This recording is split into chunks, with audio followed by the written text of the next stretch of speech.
एक 26 साल की महिला हर रोज़ की तरह सुबह ड्यूटी के लिए निकलती है, लेकिन बीच रास्ते में ही दो बाइक सवार पीछे से उस महिला के पीठ पे गोली चला देते हैं, जिसकी वजह से वो महिला काफ़ी गंभीर अवस्था में वहीं पे गिर जाती है। इससे पहले कि लोगों को कुछ समझ में आता, दोनों बाइक सवार मौके से फरार हो जाते हैं। लोग तुरंत ही आनन फानन में उस महिला को लेकर नज़दीकी हॉस्पिटल पहुंचते हैं और तुरंत ही इस बात की खबर पुलिस को भी दी जाती है। पुलिस जब हॉस्पिटल पहुंचती है, उस महिला से पूछताछ करती है, तो पुलिस बहुत जल्द ही इस केस का खुलासा भी कर देती है और साथ ही साथ 3 आरोपियों को अपने हिरासत में भी लेती है। वाकई में दोस्तों, आज की जो ये कहानी है, ये आपको भी सोचने और समझने पे मजबूर कर देगी। नमस्कार, आदाब, मैं हसमुद्दीन और आप देख रहे हैं सफ़र क्राइम तक। आज की जो सच्ची घटना मैं आपको सुनाने वाला हूँ, दरअसल ये घटना है राजस्थान प्रदेश की। राजस्थान प्रदेश का एक शहर पड़ता है जयपुर और इसी जयपुर का एक इलाका पड़ता है मुरलीपुरा। बात कर रहा हूँ मैं 23 नवंबर 2022 के सुबह के 10:30 बजे के आसपास मुरलीपुरा की रहने वाली अंजलि, जिसकी उम्र है लगभग 26 साल। अंजलि अपने ही इलाके की एक दुकान में काम करती थी। 22 नवंबर को भी हर रोज़ की तरह सुबह अपने काम के लिए तो निकलती है, लेकिन वो हॉस्पिटल पहुंच जाती है। पुलिस जब हॉस्पिटल पहुंचती है और अंजलि से पूछताछ करती है कि जिन्होंने तुम्हारे ऊपर हमला किया था, क्या तुम उन्हें पहचानती हो या फिर तुम्हें किसी पे शक है, तो अंजलि कहती है कि मैंने उन दोनों को देखा ही नहीं, लेकिन मुझे शक है कि मुझ पे हमला कराने वाला कोई और नहीं बल्कि मेरा ही जेठ है। पुलिस जब अंजलि से उसके जेठ का नाम पूछती है, तो अंजलि अपने जेठ का नाम अब्दुल अजीज़ बताती है। जब अंजलि अब्दुल अजीज़ का नाम बताती है, तो इसे सुनने के बाद पुलिस वालों को भी बड़ा अजीब सा लगता है। पुलिस अंजलि से पूछताछ करती है कि तुम्हारे पति का नाम क्या है, तो अंजलि अपने पति का नाम लतीफ़ बताती है। पुलिस फिर से अंजलि से पूछताछ करती है कि आखिरकार तुम्हें अपने जेठ के ऊपर शक क्यों है, तो अंजलि कहती है कि दरअसल मैंने अपने पति लतीफ़ से 1 साल पहले शादी की थी।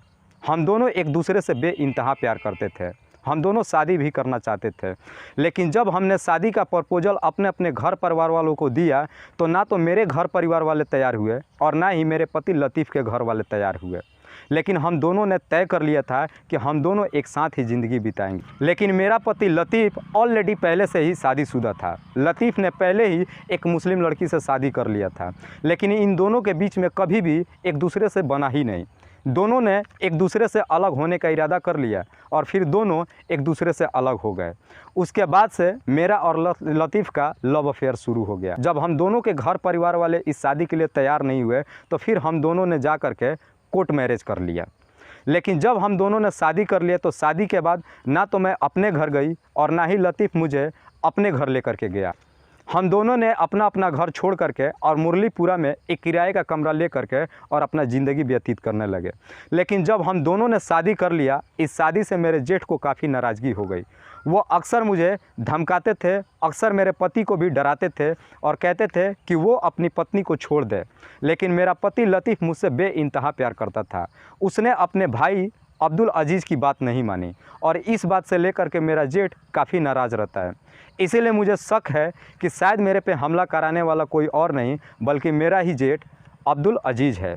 पुलिस अंजलि के ही तहरीर पे मुकदमा दर्ज करती है और फिर इस केस की छानबीन करती है।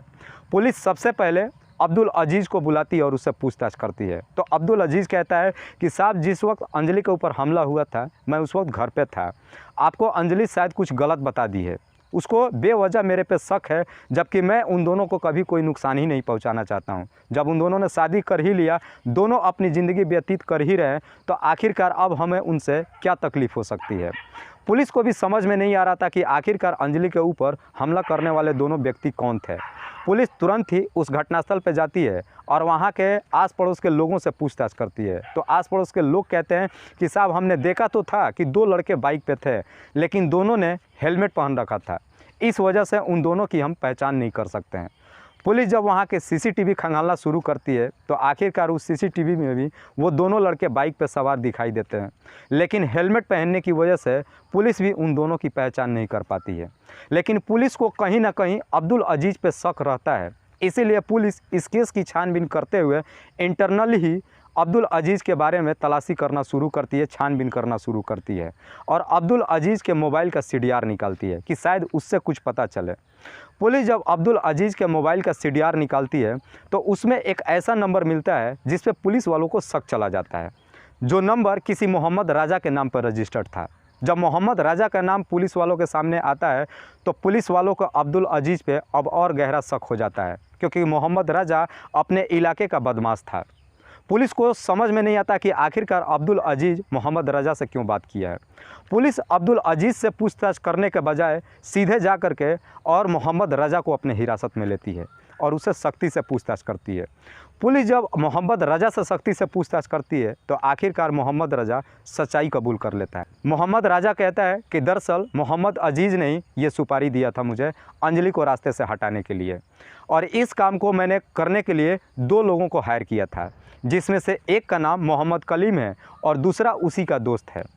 जब ये सारी बातें मोहम्मद राजा पुलिस को बताता है, पुलिस तुरंत ही अब्दुल अजीज़ और मोहम्मद कलीम को भी अपने हिरासत में लेती है। पुलिस जब अब्दुल अजीज़ से पूछताछ करती है कि आखिर अंजलि के ऊपर हमला क्यों करवाया, तो अब्दुल अजीज़ कहता है कि दरअसल मैं इन दोनों के शादी से कभी खुशी नहीं था। अब्दुल अजीज़ कहता है कि मैंने अपने भाई लतीफ़ को काफ़ी समझाने की कोशिश किया था कि वो अंजलि से शादी ना करें। मुझे डर था कि अभी का जो माहौल चल रहा है, मैं एक मुस्लिम परिवार से हूं और अंजलि एक हिंदू परिवार से है। अगर ये दोनों शादी कर लेते हैं तो शायद मेरे साथ साथ अंजलि के घर परिवार वाले भी खतरे में आ सकते हैं।